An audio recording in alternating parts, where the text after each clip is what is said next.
Thank you very much, Isabel. The floor now to Nathalie Sarabezoles from the PES Group.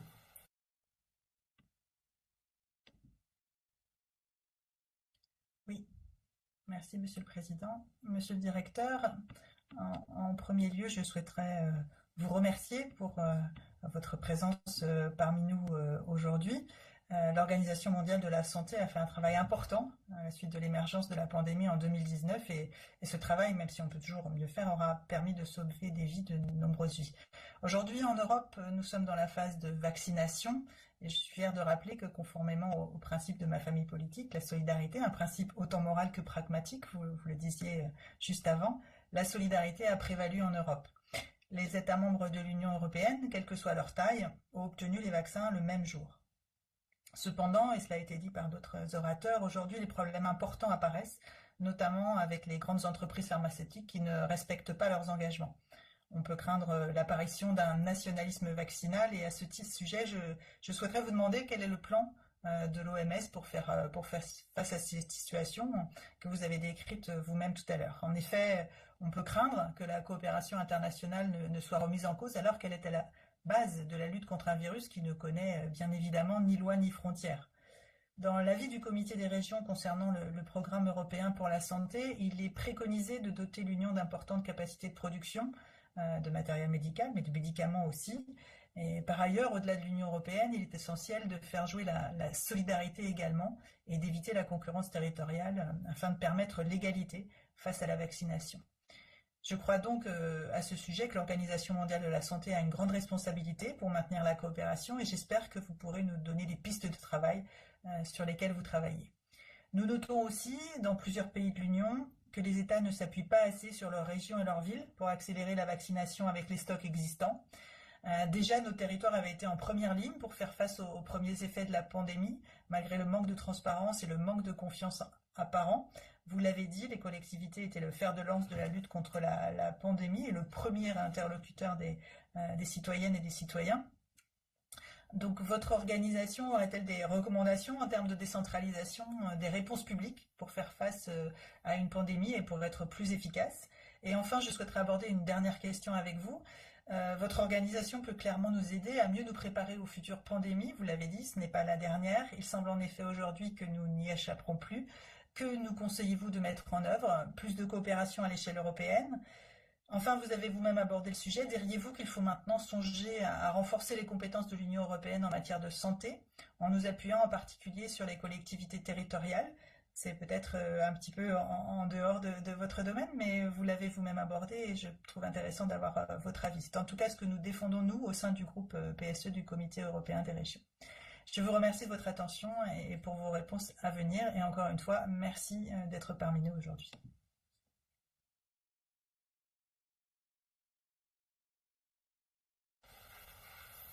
Thank you very much for your intervention. I would like to give the floor now to Francisco Igea Arizcueta from Renew Europe Group.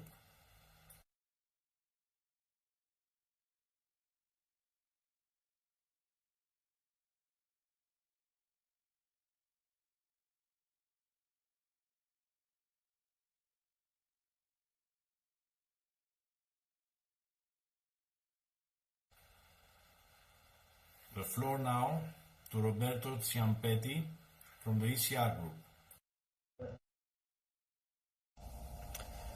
Grazie Presidente. In qualità di relatore del Comitato delle Regioni sul futuro dell'Unione della Salute, questo argomento mi sta particolarmente a cuore. Nessun cittadino, nessuna impresa, nessuna regione e nessuno Stato si è potuto sottrarre alla pandemia. Questa infatti ha colpito tutto il mondo, dalla Cina fino alla mia regione, il Veneto, dove sono Presidente del Consiglio regionale. Nei primi giorni della pandemia assistemmo a una guerra commerciale tra gli Stati membri per l'approvvigionamento delle mascherine e ora, a quasi un anno dall'inizio della stessa, vediamo che alcuni Stati membri stanno bypassando gli accordi comunitari per ottenere ulteriori dosi di vaccino tramite accordi bilaterali, mettendo in discussione il principio di solidarietà fra gli Stati membri. Noi abbiamo accolto con ottimismo la decisione dell'Unione Europea di adottare una strategia comune in materia di vaccinazione, ma siamo delusi per gli scarsi progressi compiuti. L'entusiasmo del 27 dicembre, data in cui i primi paesi hanno iniziato a vaccinare in pubblico, sembra ormai un ricordo troppo lontano. In Italia, come in molti altri paesi, abbiamo dovuto rivedere i piani per la distribuzione dei vaccini, dopo che le aziende farmaceutiche come la Pfizer hanno annunciato che avrebbero ridotto le dosi pattuite. E adesso ci troviamo a dover far di tutto per far sì che i cittadini che hanno assunto la prima dose possano ricevere la seconda. Se davvero vogliamo raggiungere l'obiettivo di una quota di vaccinati pari al 70% entro l'estate, è ora di cambiare rotta. E allora io le chiedo, come possiamo garantire che le multinazionali farmaceutiche non cambino all'ultimo momento la quantità di dosi di vaccino concordate da consegnare agli Stati membri? Se non incrementiamo la disponibilità di dosi e se non acceleriamo sulla diffusione dei vaccini, costringeremo un numero sempre maggiore di paesi di rivolgersi direttamente alle aziende farmaceutiche. Vi sono state molte discussioni sulla trasparenza dei contratti sui vaccini firmati dalla Commissione europea. Questo ha senz'altro contribuito a rafforzare la disinformazione e incertezza che circonda la vaccinazione. In questo momento dovremmo informare e incoraggiare i cittadini a vaccinarsi. Secondo quanto riporta Eurovigilance, il database europeo per la gestione e l'analisi delle segnalazioni di sospette reazioni avverse ai medicinali autorizzati, in Europa il 30 gennaio 2021 sono stati segnalati 26.849 eventi avversi al vaccino Covid Pfizer. Lo Stato con più eventi avversi è stato circa il 32,55% è l'Italia, con 8.740 casi, di cui 7.800 classificati gravi. Le risulta e qual è la sua valutazione statistica su questo? Grazie. Grazie mille. Francisco Illea Arisquieta from Renew Europe, please. Sí, muchas gracias, señor presidente. Efectivamente, nos enfrentamos al momento más dramático de la Unión Europea, a su momento más decisivo. Como muy bien se ha dicho, miles de personas pierden sus vidas cada día en nuestra Unión Europea. Pero no solo eso, nuestra economía está en peligro y también nuestro proyecto político de una Europa unida. Si los ciudadanos no ven en este momento la respuesta eficaz de Europa, el proyecto estará en peligro. Por eso hay que agradecer a la Unión Europea su política de compra agregada de vacunas y por eso es muy importante que se aclaren todas las dudas, que consigamos vacunar con rapidez y que consigamos transmitir a la población algo que para nosotros es muy importante. Durante una crisis, durante el hundimiento de un barco, no se pueden subastar los chalecos salvavidas en un cuarto oscuro. En esta crisis no puede ser que el libre mercado funcione con una pistola apuntando a la cabeza de los compradores. Para fijar precios, para tener vacunas, tenemos que mantener también los principios del libre mercado, pero también del derecho humanitario, también de la solidaridad, también de que todos seremos iguales en esta crisis. Eso es lo que tiene que transmitir ahora Europa a sus ciudadanos, a los países que viven en la Unión Europea. En esta crisis nadie quedará atrás, no dejaremos a nadie atrás, nos comportaremos como lo que somos, como un proyecto de solidaridad, como un proyecto de civismo y defenderemos naturalmente la iniciativa privada, que es la que hace que sean posibles los avances, que sea posible el desarrollo, pero tiene que hacerse con justicia y tiene que hacerse con transparencia. No puede haber más contratos ocultos. Tenemos que ser la comunidad poderosa, sí, que defiende a sus ciudadanos, sí, pero que lo hace también con transparencia y con solidaridad. Les hablo hoy desde una región en la que 1 de cada 1000 de nuestros ciudadanos se encuentra hoy ingresado en nuestros hospitales. Les hablo hoy desde un país que pide a la Unión Europea que demuestre su fuerza y su poder, pero también su cohesión y sus criterios comunes. Tenemos que hacer también un llamado al Centro Europeo de Control de Enfermedades para que seamos capaces de implementar medidas homogéneas, con criterios homogéneos, que todos los ciudadanos entiendan que las restricciones que son necesarias las tomamos todos de acuerdo y las tomamos solo bajo los criterios de la evidencia científica. Este es el momento definitivo para la Unión Europea y estoy seguro de que con la ayuda de todos saldremos adelante y que este proyecto, el proyecto de una Europa de ciudadanos libres e iguales, se verá reforzado después de esta crisis. Muchas gracias.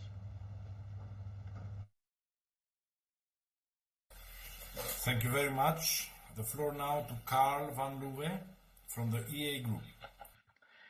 Thank you, President. Thank you, Dr. Kluge. Ik zal Nederlands spreken, Dr. Kluge, maar ik weet dat we ook samen West-Vlaams zouden kunnen spreken. Hier vandaag is het inderdaad een heel belangrijk en ook zeer gevoelig thema. Inderdaad, de solidariteit tussen lidstaten, tussen deelstaten, tussen regio's moet voorop staan. Het afgelopen jaar hebben we door de COVID al meer dan 500.000 Europeanen verloren. Ons gezondheidssystemen kwamen onder druk te staan en onze fundamentele rechten en vrijheden werden aan banden gelegd. Om de sociale, ook zeker de economische en natuurlijk de gezondheidsimpact een halt toe te roepen, reken u volop op de uitrol van de vaccinatie. Helaas moeten we vaststellen dat er toch nog steeds problemen zijn. Het gaat traag, er is soms een gebrek aan transparantie en het gaat ook niet altijd efficiënt. Er was ook de openlijke ruzie tussen de Europese Commissie en AstraZeneca, die bijna uitmondde in een diplomatieke rel. Het zogenaamd vaccinnationalisme, waar er eerst voor werd gewaarschuwd, werd plots een strategie om de voorraad vaccins in de Europese Unie te vrijwaren. Dat dit een uiterst explosieve situatie zou creëren tussen het Verenigd Koninkrijk en Ierland, door het artikel van het Noord-Iers protocol fout heeft toe te passen, was men blijkbaar jammer genoeg vergeten. Maar vanzelfsprekend is de trage vaccinatie niet enkel de verantwoordelijkheid van de Europese Unie, maar ook lidstaten, deelstaten, lokale overheden moeten hun verantwoordelijkheid opnemen en solidariteit tonen. Zeker aangezien zij dicht bij de burger staan en dus de ogen en de oren zijn op het terrein. Ook wij hier in Vlaanderen, die nu volop bezig zijn, die vaccinatiecampagne uitrollen met vaccinatiedorpen en testdorpen. Willen we het draagvlak voor de vaccinatie bij de bevolking versterken, hebben we nood aan meer transparantie, meer efficiëntie. Zowel de Europese Commissie, de andere beleidsniveaus, ons comité van de regio's, de farmabedrijven kunnen het beter doen. En dit in het belang van onze volksgezondheid om zo snel mogelijk terug te keren naar een vrije samenleving. Thank you very much. Dank u. Thank you very much. The floor now to Caroline Dwayne Stanley from the Greens.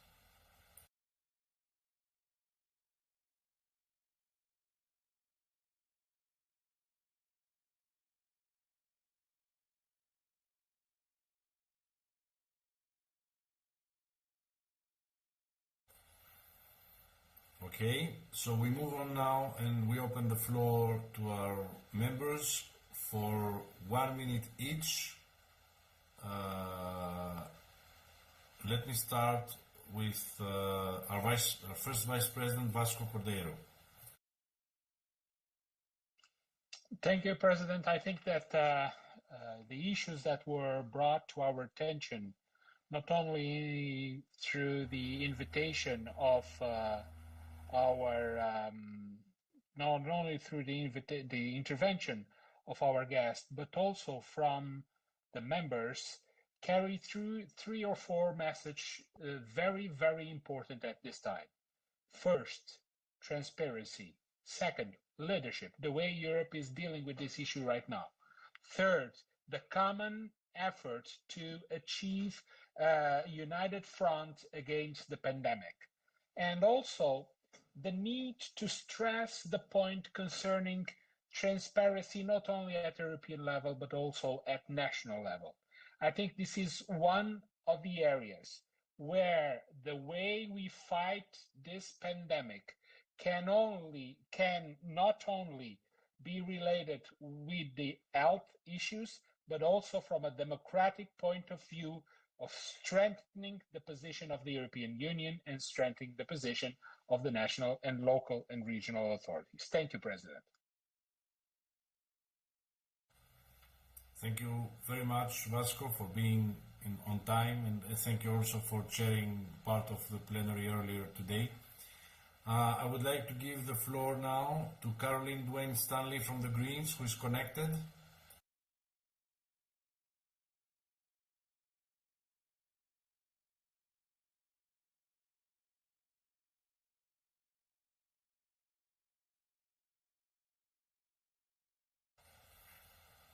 Okay, there seems to be a problem, I guess. So we will move to Gunther Platter, please.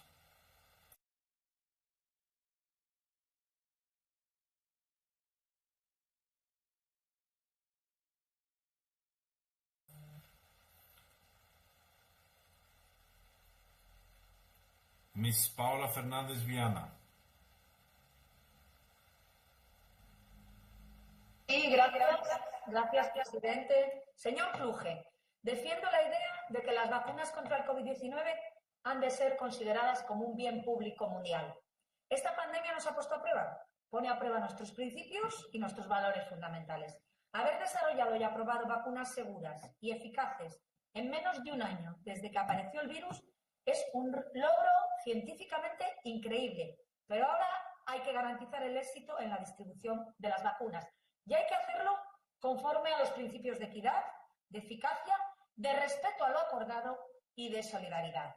Quiero destacar el peligro real que existe actualmente en cuanto al suministro de vacunas. En mi región, por ejemplo, en Cantabria, nos preocupa la escasez y los incumplimientos por parte de las empresas farmacéuticas. No se puede jugar con la vida de las personas.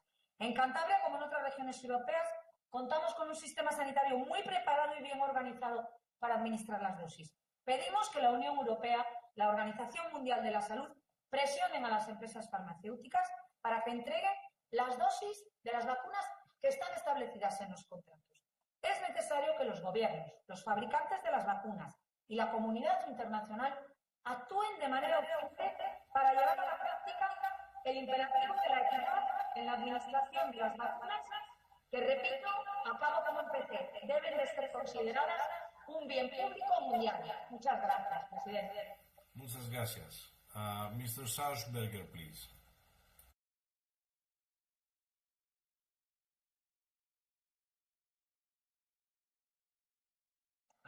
Ja, Herr Präsident, meine Damen und Herren, liebe Kolleginnen und Kollegen, ich möchte nur ganz kurz auf die Entschließung eingehen, und zwar auf den Punkt 14, denn es geht ja im Wesentlichen darum, welche Konsequenzen wir auch ziehen. Aber als Konsequenz der Corona-Pandemie nun eine Debatte über europarechtliche Kompetenzfragen im Gesundheitsbereich anzustoßen, das greift meines Erachtens doch etwas zu kurz.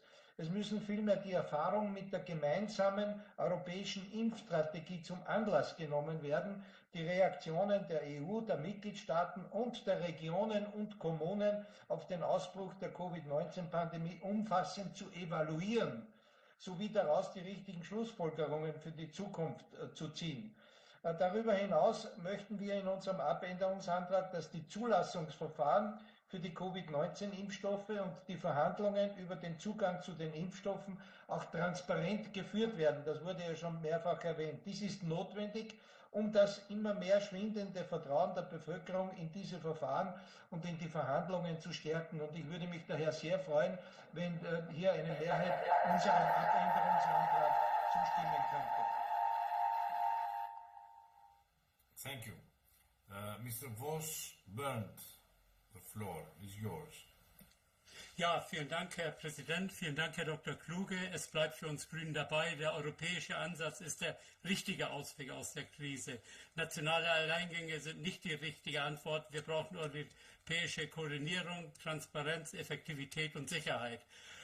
Und dafür muss natürlich auch Transparenz für die Verzögerung bei der Lieferung der Impfstoffe hergestellt werden. Und da kommt die Kommission und der Rat, und das ist völlig natürlich, werden sich kritisieren lassen müssen, dass sie der Pharmalobby zu sehr nachgegeben haben und die Impfstoffverträge ja zu intransparent sind und zu sehr mit Geheimhaltung belegt sind. Und es wird schon wohl überlegt werden müssen, ob der Artikel 122 aus dem EU-Vertrag gezogen werden muss, um Patente freizugeben, um mögliche Kapazitäten für die Produktion von Impfstoffen, die wir auch in Europa haben, auszuschöpfen. Wir werden den Kampf gegen das Virus nämlich auch bei uns nur dann gewinnen, wenn wir helfen, den Zugang und die Verteilung der Impfstoffe auch in anderen Ländern weltweit unabhängig vom Wohlstand sicherzustellen. Vielen Dank. Dankeschön. The word now to Brigitta Sacredeus. Well, first of all, I want to express that we the Committee of Regions are very happy that we have a memorandum of understanding with WHO. And I also want to remind everyone that in 19 out of the 27 member states is the local and regional responsible for the health system. That means that we need to work with best practice, we need to help each other, and I'm looking forward to work with WHO and the Committee of Regions with the health issues. The mental health issues especially is so important during the pandemic, and also it will be after the pandemic. So we are looking forward to work with the WHO.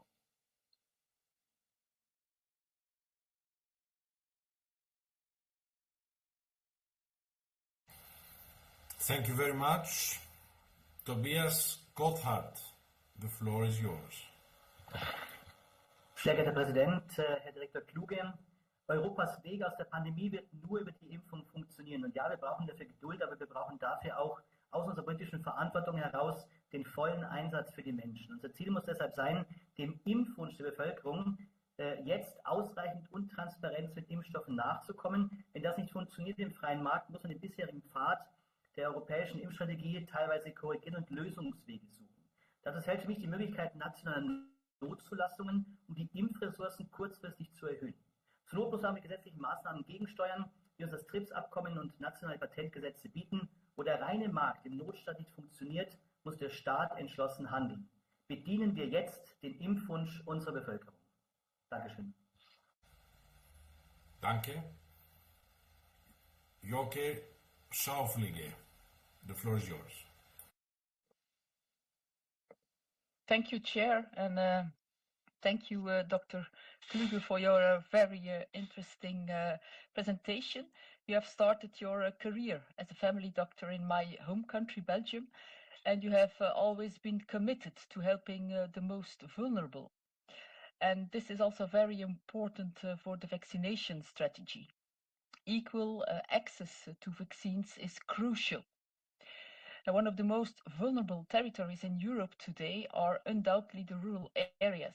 The COVID-19 crisis has magnified many of the known problems in the rural areas. Most importantly, we have to change our way of thinking and make policies also from the perspective of rural areas.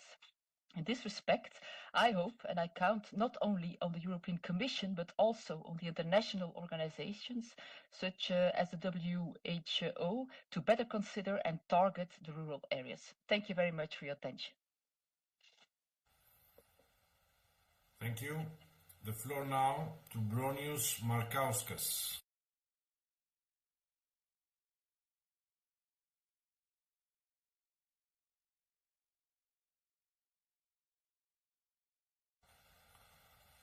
The floor to our colleague Lundin.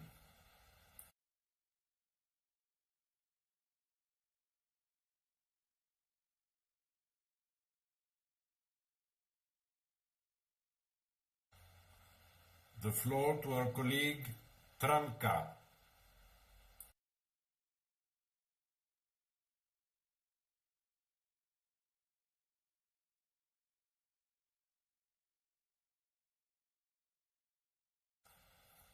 The floor to our colleague Haglom.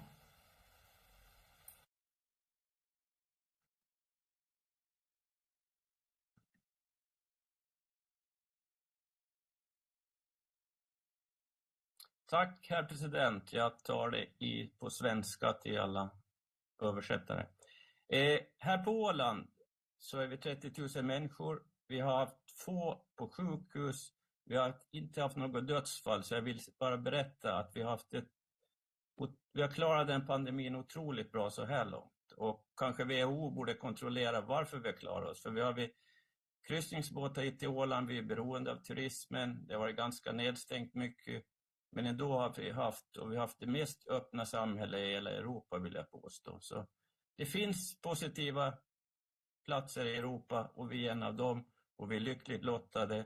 Och vi hoppas att ni alla andra ska få det lika bra som vi har det. Men välkomna hit och titta hur vi har klarat det. Vår regering har varit mycket bra i sin information, men vi har haft ett öppet samhälle.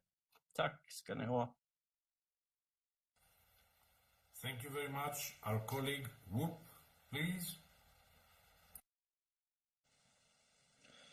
Ja, Herr Kluge, herzlichen Dank für den sehr interessanten, auch optimistischen und zugleich realistischen Vortrag. Wir haben eine ganze Menge an Hausaufgaben in den Regionen zu erledigen. Wir arbeiten hart an der Bekämpfung der Pandemie hier in Berlin wie in vielen anderen Städten Europas und sicherlich weltweit.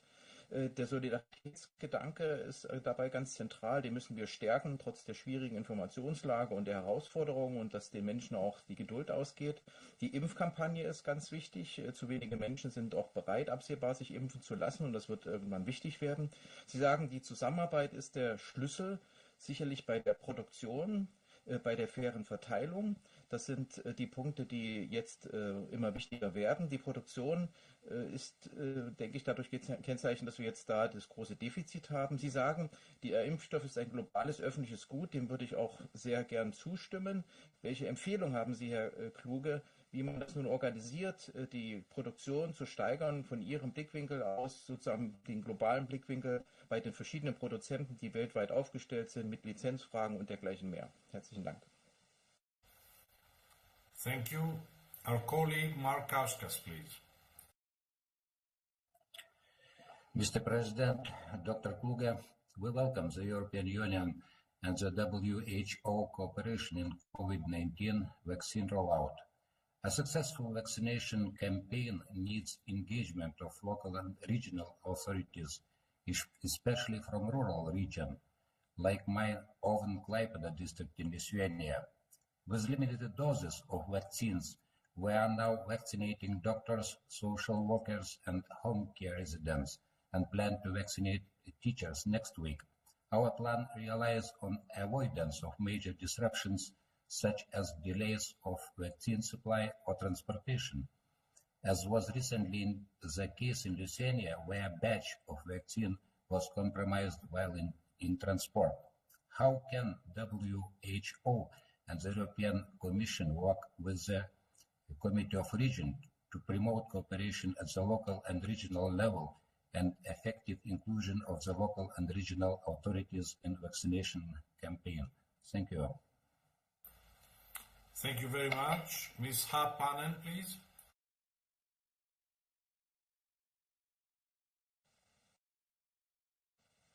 Thank you, Mr. President. I come from northern part of Finland, and our government has been overall informing the citizens quite well about the situation.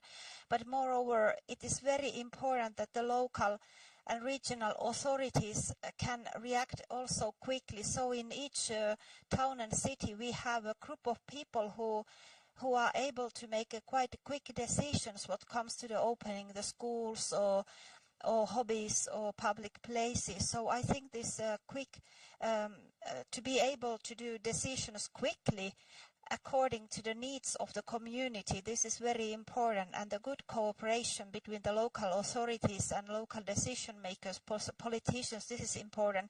What I'm really concerned is our youth, and then because they suffer a lot, as well as elderly people, of being isolated. And I think after the COVID, much attention must be paid also to the social well-being and recovery and healing the psychological problems that our citizens might be facing after these hard times. Thank you very much, Satu. And last but not least, our colleague Petersen. Tak for det.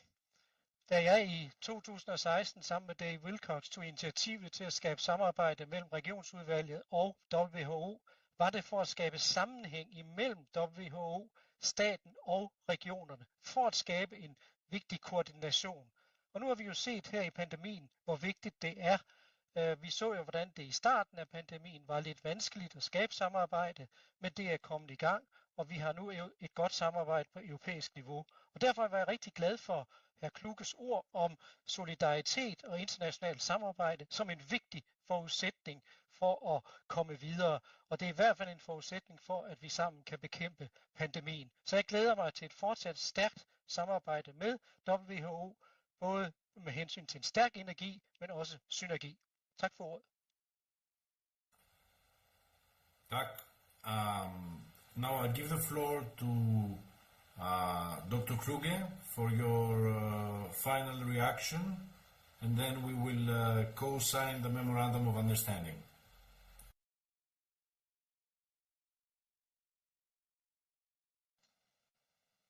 Thank you, Mr. President. And I must say that this has been an incredibly rich session. So I will, for the sake of time, not go into detail, but a number of points, particularly those which has been raised directly to me, starting from Ms. Sarah Bezoles Nathalie. So on the vaccination nationalism, extremely important point. And several of the colleagues have come back to that one on the issue of solidarity. In fact, we see this is a very big stress test to solidarity. The solidarity was not optimal in the beginning of the pandemic when we saw different hiccups during the procurement of the personal protective equipment, the masks, etc. So we really have to try to avoid that this happens a second time. And I myself, sitting in Copenhagen here, I'm looking at the 53 member states, so the pan-European region. So I have this even a broader remit. So a number of points, what we are doing, WHO, Europe, is the moral imperative. We stand very strong on the principle of solidarity, both as a moral principle and ethical and pragmatic. Second, we are very active. Also me personally, every single day, I have calls with leaders, with prime ministers, presidents, with governors on redistribution of vaccines. According to the Duke Global Health Innovation Center, the United Kingdom purchased quantities of the vaccine that equate 5.5 doses per person. In the United States, 3.7. In Canada, 9.6. And we know most of the EU countries have not opted out of any agreements. So while there is a shortage today, the agreements encompass a far higher number of doses than required. So this redistribution is very important. One example, 2 days ago, I had a very productive call with the Minister of Health of San Marino. And there I would like to thank really the Ministry of Health of Italy, because we are working with the Ministry of Health of Italy, the European Commission, Pfizer, on a redistribution. Because sometimes we speak about small quantities. As I mentioned, we're working with pharmaceutical companies also to see how the production capacity can be beefed up. And then very important, we are working with the countries on not only the vaccine, but what we call the vaccination. So the preparedness, because that should not be underestimated. I think many of you have this experience on the legal issues, on indemnity, liability, the cold chain, creating the demand, decreasing vaccine hesitancy, preparing the workforce. So this is a whole spectrum. And in fact, I would like to express appreciation to Commissioner Oliver Varhely of Neighbourhood. We're working through support from them in the Balkan and the Eastern Partnership, and I fully support your idea on scaling up production based on licensing within the framework of the WTO TRIPS flexibility.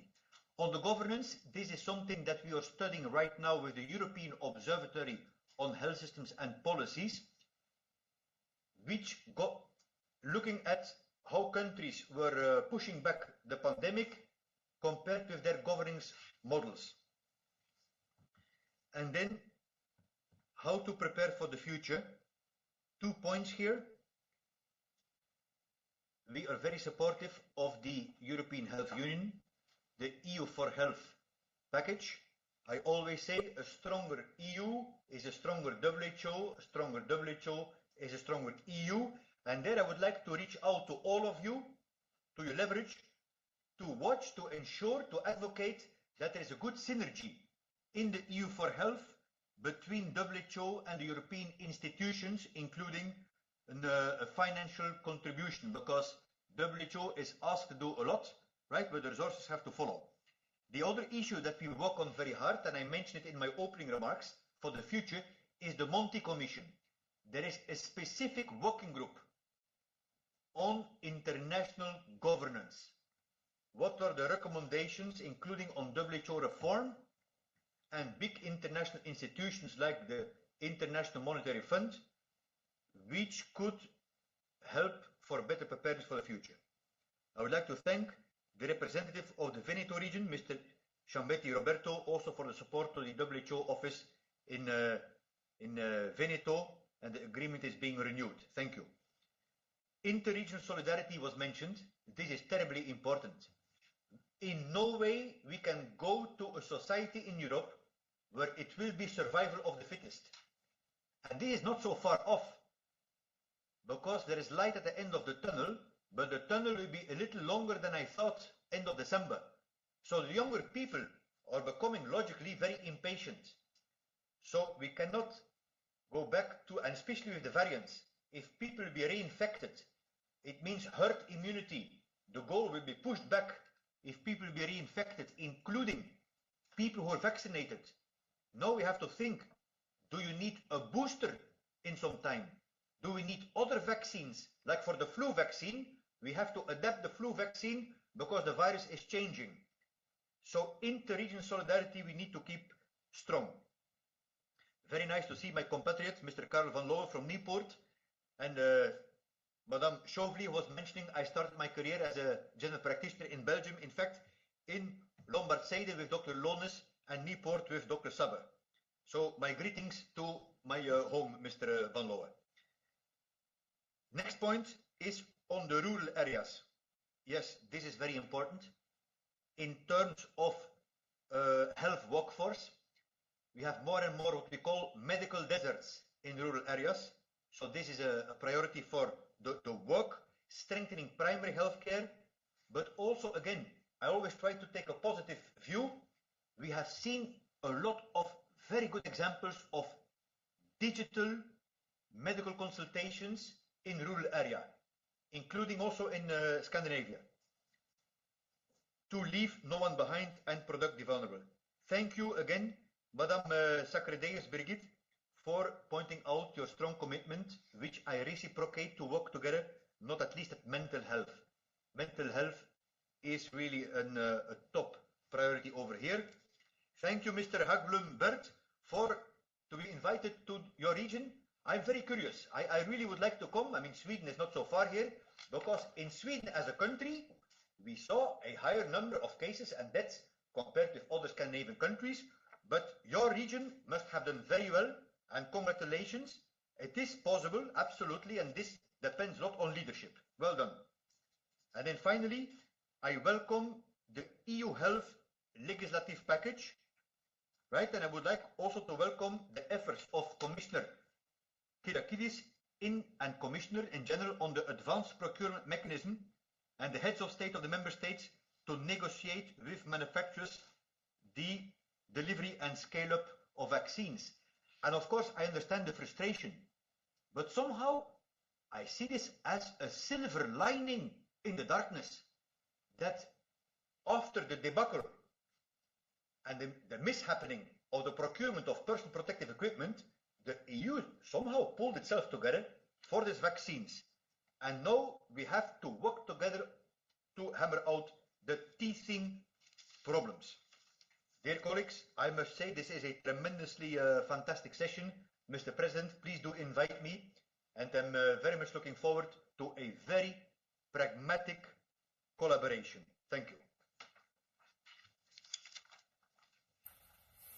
Thank you very much, Dr. Kluge. It was a very interesting debate. Our members enjoyed it, and I'm really looking forward in working with the World Health Organization in the near future. Let us now move to the signing of the Memorandum of Understanding between the European Committee of the Regions and the World Health Organization Regional Office for Europe. And I would like to give the floor for a brief statement to the NAT chair, Ms. Ulrika Landegren, please.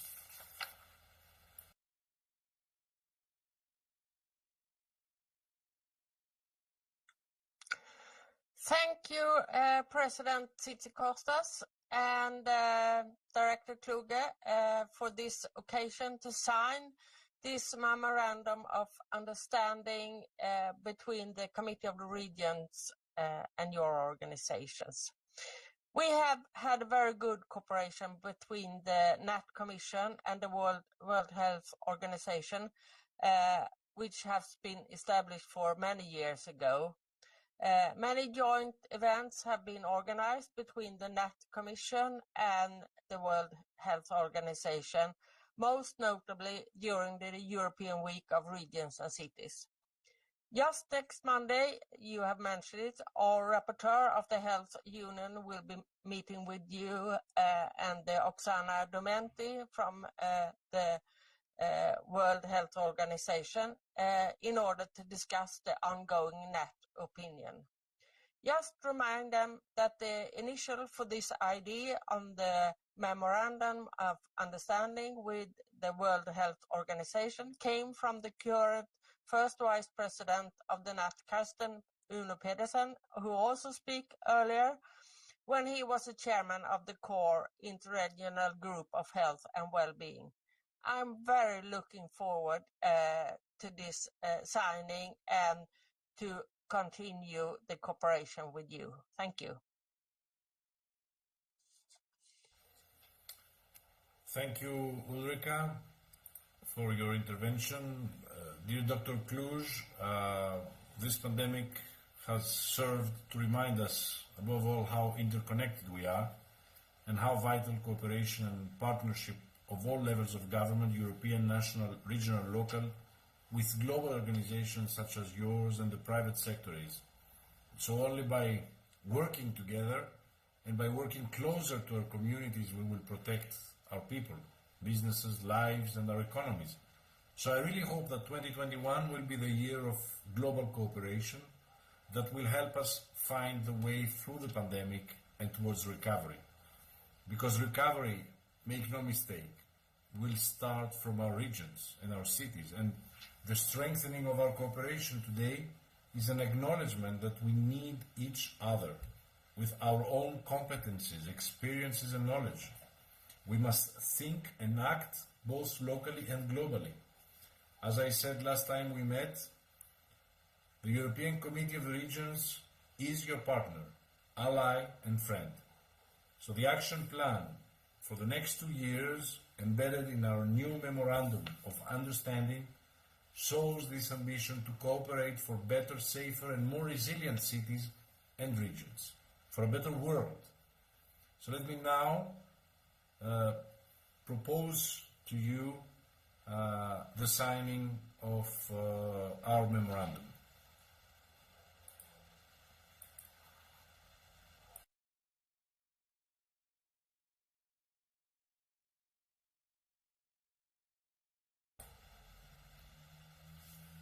Dr. Kluge.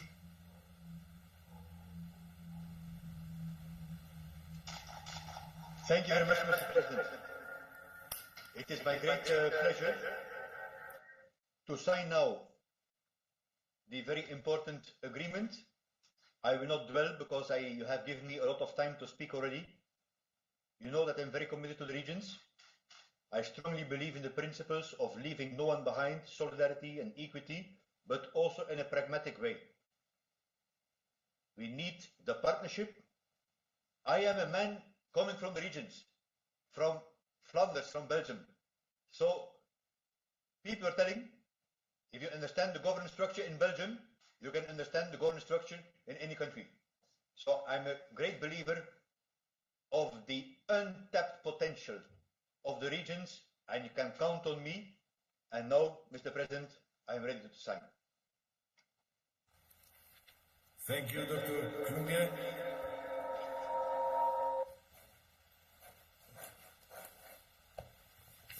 I have signed it.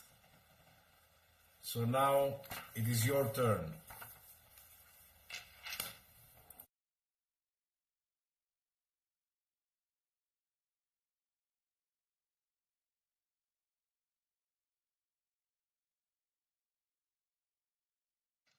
Signed, Mr. President.